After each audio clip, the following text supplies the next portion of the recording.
O Clube de Regatas do Flamengo é um dos mais tradicionais clubes do futebol brasileiro, dono de vários títulos de caráter nacional e continental, além também de possuir o Mundial, nunca rebaixado para a segunda divisão, dono da maior torcida do Brasil, etc e etc. O Mengão foi pioneiro em muitas coisas em nosso futebol, e eu aposto que muitas curiosidades e fatos que serão ditos nesse vídeo você provavelmente não fazia ideia. Então, antes de mais nada, já vai deixando o seu like no vídeo para ajudar na divulgação e a sua inscrição no canal se você for novo por aqui. Valeu, tamo junto! Fundado em 1895, ainda no século XIX, o Flamengo a princípio nasceu como um clube que praticava exclusivamente competições de remo. Tanto é que o nome até hoje é Clube de Regatas do Flamengo, com o futebol só surgindo anos depois. Tudo começou em 1911, quando alguns jogadores do Fluminense, que praticavam o futebol já há alguns anos, se desentenderam, ocasionando assim um rompimento, fazendo com que alguns desses jogadores que deixaram o tricolor se deslocassem até a sede do Clube de Regatas do Flamengo com a proposta de criar um departamento de futebol. Sendo assim, em novembro de 1911, surgiu oficialmente o Flamengo, que começou a praticar partidas de futebol. A primeira partida de futebol do Flamengo só foi acontecer em 1912, e o adversário foi o extinto Esporte Clube Mangueira, que anos antes havia sofrido uma humilhante goleada de 24-0 aplicada pelo Botafogo. Goleada essa a maior da história do futebol brasileiro. Bom, em seu primeiro jogo oficial, o Flamengo venceu por 15-2 o Mangueira, e essa é até hoje a maior goleada aplicada pelo clube em sua história. Curioso como logo em seu primeiro jogo, o Flamengo também aplicou a sua maior goleada. Esse jogo foi válido pelo Campeonato Carioca.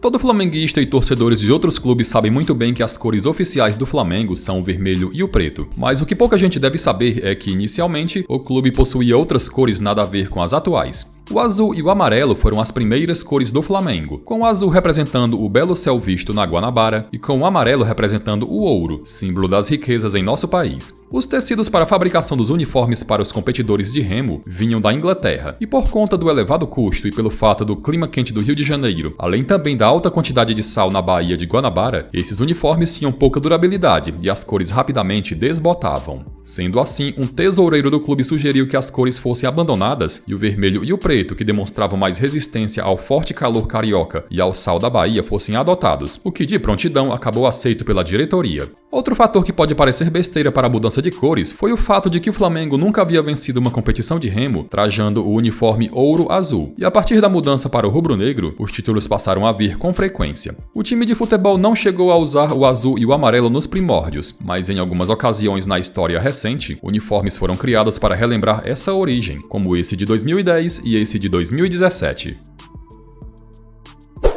Todo clube de futebol possui um mascote, e no caso do Flamengo não é diferente, mas o que muita gente não deve saber é que o famoso urubu não foi o primeiro e único mascote oficial adotado pelo rubro-negro. O primeiro mascote da história do Flamengo foi o marinheiro Popeye, e essa escolha surgiu na década de 40, mais precisamente em 1942, em virtude do sucesso que o personagem fazia na época. O marinheiro de braços avantajados e comedor de espinafre foi substituído pelo urubu no final da década de 60, depois de vários episódios controversos e de claro racismo. Pelo fato do Flamengo ter sempre possuído em sua maioria torcedores afros e de baixo poder aquisitivo, torcedores adversários costumavam provocar os flamenguistas, os chamando de urubus fedorentos. Foi aí que, em 1969, um grupo de torcedores do Flamengo capturou um urubu e o levou até o Maracanã para um jogo contra o Botafogo, e quando os times entraram em campo, a ave foi liberada com uma bandeira rubro-negra amarrada em seu corpo. Após 2 anos sem vencer o rival, o Flamengo derrotou o Botafogo nesse jogo por 2-1, e para toda a nação flamenguista que esteve no Maracanã naquele dia, creditou a quebra do tabu ao urubu, adotando o mascote de uma vez por todas como símbolo de sorte.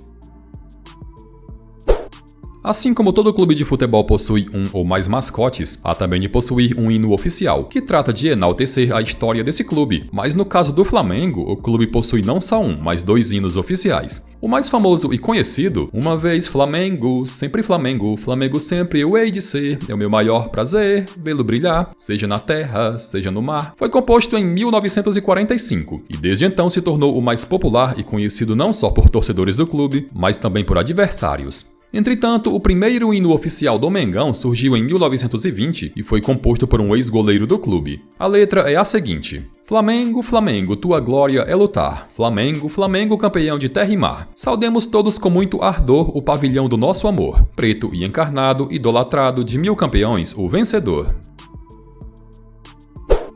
Antigamente, era bastante normal clubes e seleções se enfrentarem em partidas amistosas, e o Flamengo, seja em território brasileiro, seja pelo mundo quando viajava em excursão, enfrentou os mais diversos tipos de selecionados. Flamengo e seleção brasileira já se enfrentaram em 3 ocasiões, e o retrospecto está favorável ao rubro-negro, que obteve 2 vitórias, com o outro jogo terminando empatado. O primeiro duelo aconteceu em 1957, e o resultado terminou empatado em 0-0. No ano seguinte, em 58, poucos dias antes de viajar até a Suécia para ganhar sua primeira Copa do Mundo, o Brasil perdeu de 1-0 para o Flamengo no Maracanã. E em 1976, em amistoso que serviu para arrecadar fundos para a família do falecido jogador do Flamengo, Geraldo Assoviador, o rubro-negro derrotou a Canarinho pelo placar de 2-0. Todo clube de futebol possui 2, 3 ou até mesmo 4 diferentes uniformes, mas antigamente, lá na primeira metade do século XX, quando o futebol brasileiro ainda era bem diferente do que é praticado atualmente, os clubes possuíam apenas um uniforme fixo. Isso de certa forma gerava confusão quando acontecia de 2 clubes com uniformes parecidos se enfrentassem, já que clube nenhum na época havia tido a ideia de possuir 2 diferentes uniformes. Mas foi aí que, em 1938, um técnico europeu que esteve à frente do Flamengo teve a brilhante ideia de sugerir a criação de um segundo uniforme. Nossa, que inovador para a época, hein? Isidor Kiskner, natural da Hungria, era treinador do Flamengo em 38, e percebendo que o uniforme rubro-negro em partidas noturnas era de difícil visualização, sugeriu à diretoria a criação de um segundo uniforme todo branco, com a ideia sendo colocada em prática e com outros clubes adotando a revolucionária ideia com o passar dos anos. Goleiro fazendo gol é algo que vez ou outra a gente costuma ver, e quando Rogério Ceni ainda estava em atividade, isso era mais normal ainda, já que ele era o responsável por cobrar pênaltis e faltas no time do São Paulo. No Flamengo, o primeiro gol de goleiro da história rubro-negra foi marcado no ano de 1970 por Ubirajara Alcântara, e esse gol teve uma enorme repercussão. Era a última rodada do Campeonato Carioca, e o Flamengo venceu Madureira por 2-0 no estádio Luso-Brasileiro. O segundo gol foi anotado por Ubirajara, que recebeu bola recuada do zagueiro e de prontidão encheu o pé para rapidamente repor a bola em jogo. Só que contando com a ajuda do vento, a bola foi indo até encobrir o goleiro do Madureira. Esse gol entrou para o livro dos recordes, como sendo o primeiro gol anotado por um goleiro feito de bola rolando que se teve registro até aquela época, e o outro recorde foi de gol marcado com maior distância, já que na época as dimensões do campo de futebol possuíam 120 metros, com as dimensões atuais sendo reduzidas para 105.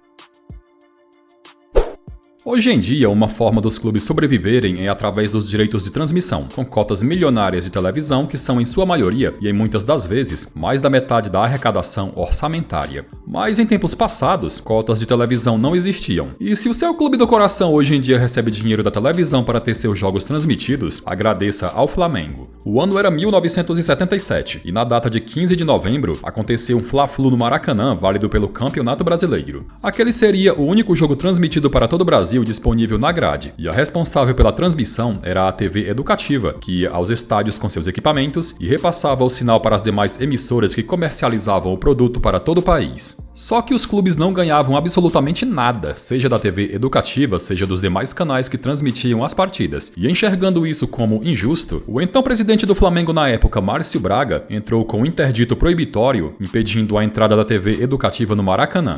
Isso de certa forma causou um alvoroço total, já que muitos enxergavam como uma prática egoísta, com os demais clubes criticando a postura de Márcio Braga, e até com Roberto Marinho, dono da Globo, e com o então presidente da República na época, Ernesto Geisel, tendo que intervir para que uma solução para esse problema fosse encontrada. As palavras de Márcio Braga foram as seguintes: abre aspas. O Flamengo não é contra o televisionamento dos jogos, pelo contrário, acha até muito importante, mas quer ganhar dinheiro também, fecha aspas. Com a liminar lhe dando plenos poderes, Márcio Braga conseguiu o que queria e recebeu o valor de 1,5 milhão de cruzeiros pela liberação da transmissão daquele Fla-Flu, que teve vitória tricolor por 2-1. A partir dali, os clubes que antes acharam errado a iniciativa de Márcio Braga e do Flamengo em cobrar pela transmissão de seus jogos, começaram a também receber dinheiro para que suas partidas fossem televisionadas. E o resto, meus queridos, é história.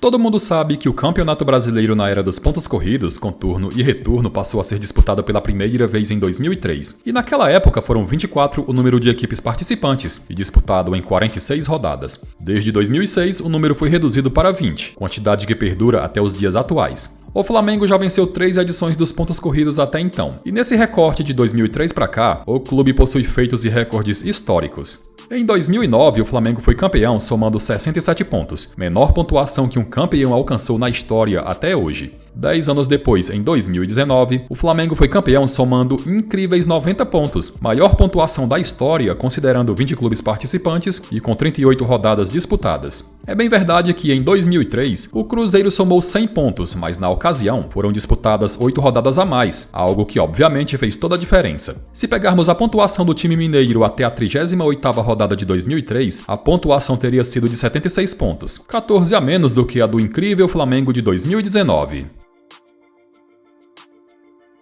Galera, e chegamos ao final de mais um vídeo. Gostou? Qual time você gostaria de ver no próximo episódio desse quadro? Deixem sugestões nos comentários.